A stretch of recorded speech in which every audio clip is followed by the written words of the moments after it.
Hi there, my name is Ken. I'm a renewable energy student, passionate about science, technology, and all engineering-related topics. In this channel, I break down all the complicated concepts that might be confusing in order to help you understand how they impact and shape today's world. So if you feel interested, consider subscribing so you don't miss any video.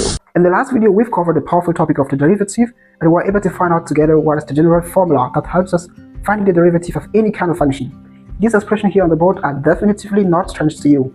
They help us finding the derivative of each type of function.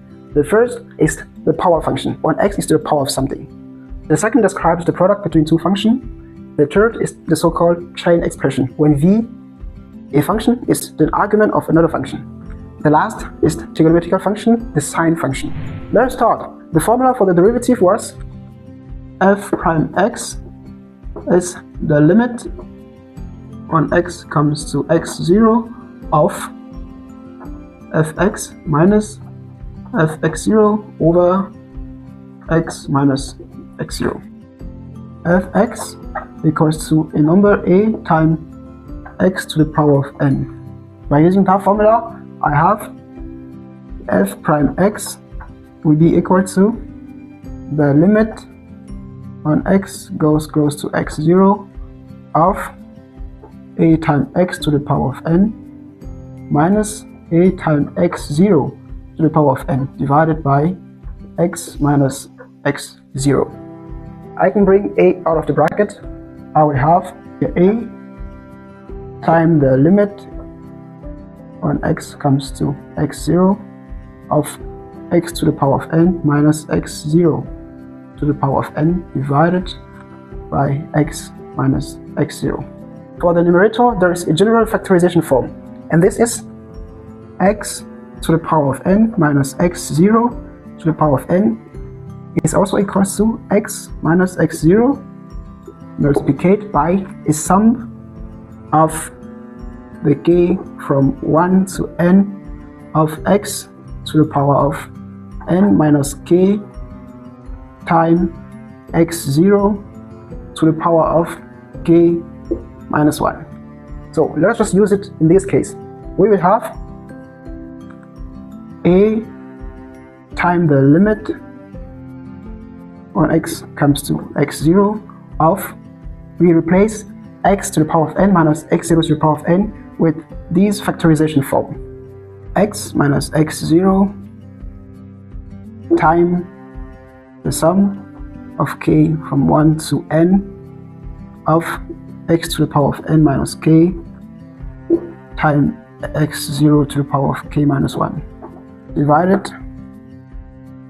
by x minus x0. We have here a times the limit when x comes to x0 of this sum.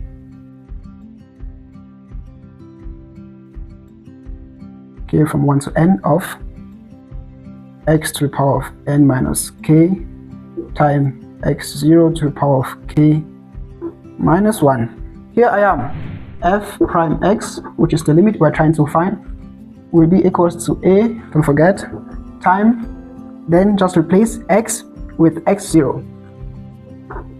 The sum of k from 1 to n of x0 to the power of n minus k times x0 to the power of k minus 1.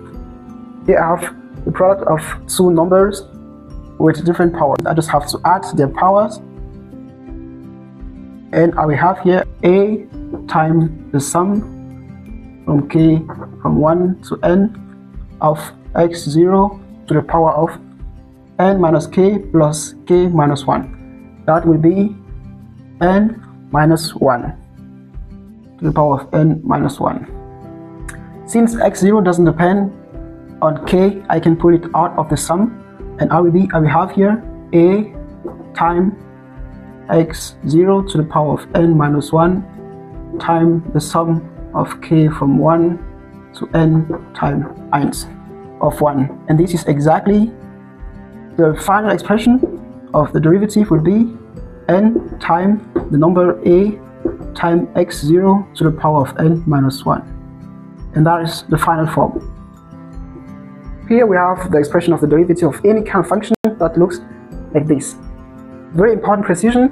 It could have also been in this form, a times vx to the power of n. Like not x as the function, but a global function, something else.